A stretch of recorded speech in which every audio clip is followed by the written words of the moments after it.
Rusiyanın Yekaterinburg şəhərində həbs edilən Azərbaycanlılardan biri Əhlimal Gəncliyev Sverdlovsk vilayəti üzrə İstintaq komitəsində işgəncəyə məruz qalıb. Bu barədə həmyerlimizin vəkili İlkin Əmirov reporta müsahibəsində bildirib. Onun sözlərinə görə istintaq müvəkkilinin ittiham olunduğu cinayətdə iştirakına dair bir dənə də olsun sübuta malik deyil. Əhliman Gəncəliyevin qətlə heç bir əlaqəsi yoxdur və mərhum Yunis Paşayevlə heç vaxt tanış olmayıb. Cümə günü saat 6-da təhlükəsizlik qüvvələri müvəkkilimin evinə soxulub, onu 2 saata yaxın vəhşicəsinə döyüb, axtarış aparıblar, telefonlarını, sənədlərini və digər əşyalarını götürüb aparıblar. Bundan sonra Gəncəliyev naməlum şəkildə yoxa çıxıb deyə Əmirov bildirib. Qohumları və vəkilləri saxlanılan şəxsin yerini müəyyənləşdirməyə çalışsalar da heç bir nəticə əldə olunmayıb. Sonradan onun istintaq komitəsinə aparıldığı, işgəncələrə məruz qaldığı məlum olub. Şənbə günü, yəni 28 iyun tarixində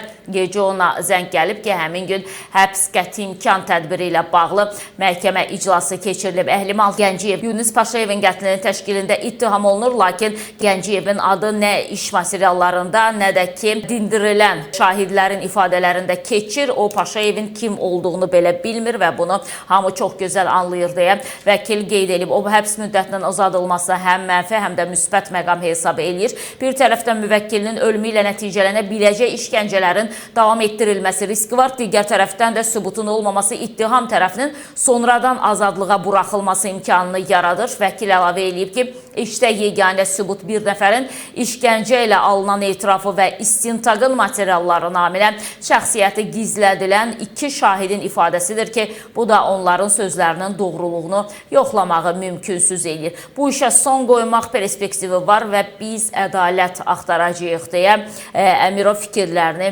yekunlaşdırıb. Dəyərli izləyicilərimiz,